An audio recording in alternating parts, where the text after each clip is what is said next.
If you want to change your life in 2026, this video is for you. And yes, it might be slightly long, but in this video, I'm essentially talking about switching up, changing, transforming your life's default operating system mode from a fear based operating system to a curiosity based operating system. Say hello to Curiosity OS. So, what am I talking about?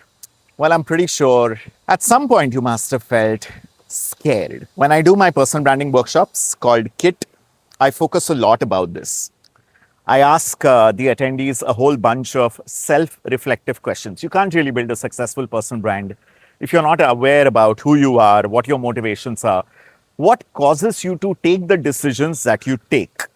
So, in the spirit of that, I ask, why did you take up the last job that you took up? Why are you dating the person that you're dating? Why are you living in the city that you're living in? Such existential questions.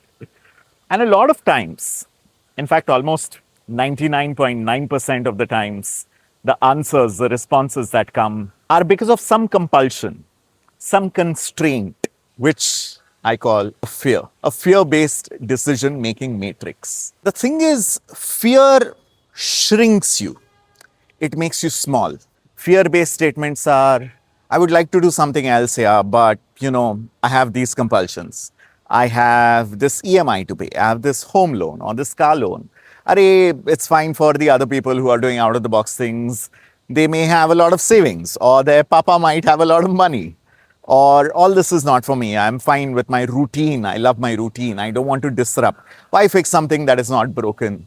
I will do it at some point in time later. Now I just want to put my head down and work, etc. Fear limits you. Fear puts you in a box. Fear makes you go for the path of least resistance. Fear is not going for the moonshot. Fear is going for what is around you, not disrupting things. And a lot of people complain about, hey, I want to change up my life, but I'm unable to do so. And my number one question is, what is your default operating system in life? Is it a fear-based operating system? Or is it what I think completely switches up and changes your life? Curiosity-based operating system. You see, curious people are not afraid. Of course, there's fear. But there's two kinds of fear. There's irrational fear and there's a rational fear. Rational fear keeps us alive. Rational fear says, if there's a fire, don't walk into it. You'll burn and die. Rational fear says, if there's a speed breaker or laws of the road, please follow them or you'll be in jail or, something worse could happen. But irrational fears are all the ruminating, it's all the overthinking, it's all the second guessing yourself, which actually emanates from low self-confidence or low self-esteem. Irrational fears, you will justify a million times to yourself why you do something or don't do something. But in the heart of your hearts, you always feel, I wish my reality was different. I wish I had the guts to do something. I wish I had the courage to go really chase and pursue my dreams. Or I wish I wasn't shrinking myself so much all the time. If you think like this, then welcome, my friend, to Curiosity OS. And to anybody who asks me this question, hey Ankit, how do I switch from fear to Curiosity OS? I've got a 3-step process for you. I'm going to give this away for free.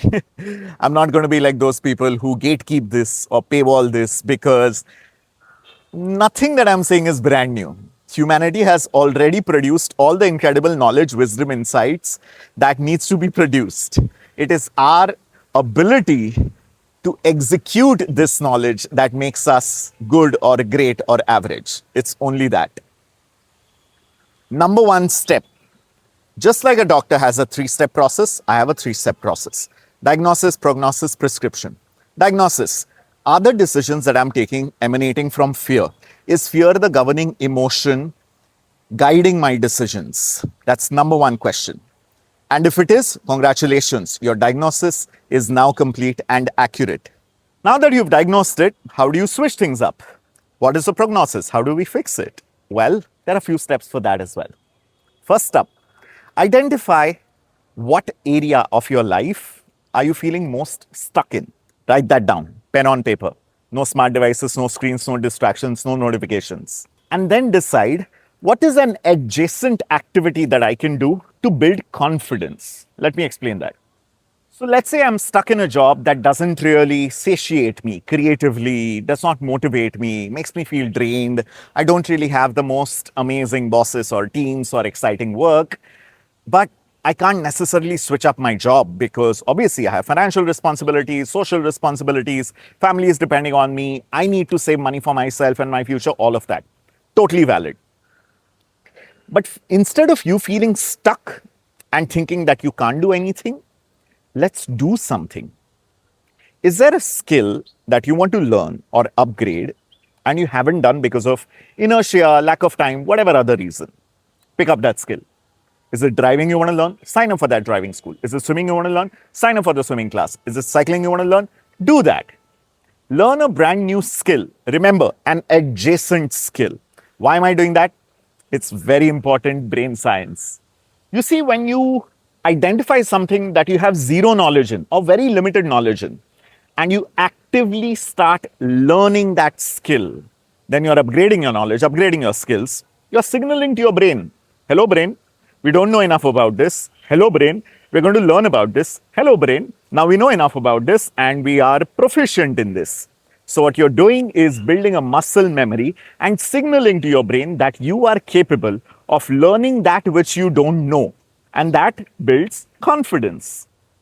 And confidence is the secret sauce, my friend.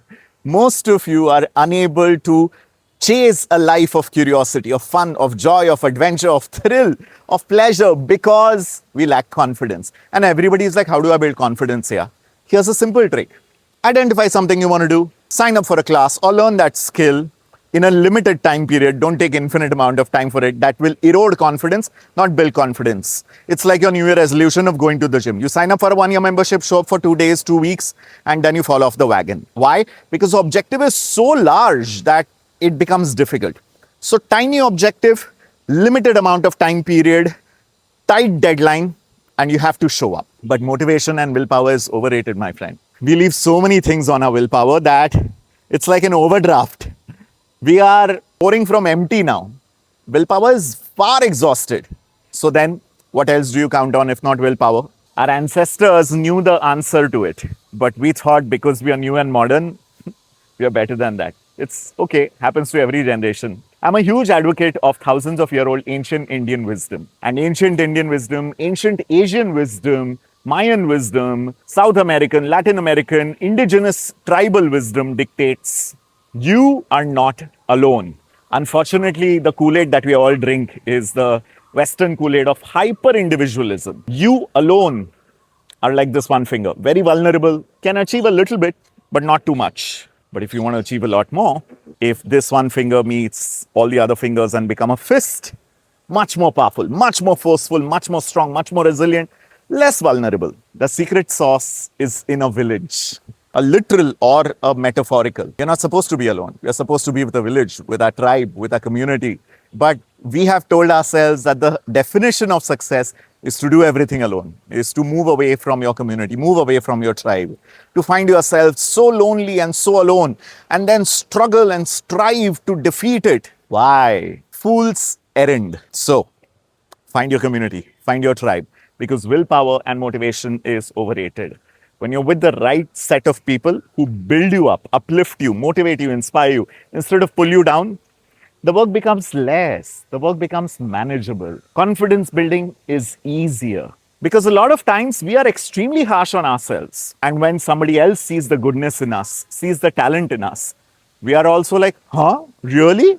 You think I'm that talented? I never thought I could do this. Thank you for your faith in me. Let me try this. Because you want to prove the other person's faith in you correct. That's just how humanity works and has functioned for tens of thousands of years. That's why we have thrived. Yes, there might be geniuses that are known for inventing things, but it takes a village, literally, an organization, a company, a whole troop, an entire army to bring that genius vision to life and to execute it. So yes, we all need a village. Find your village.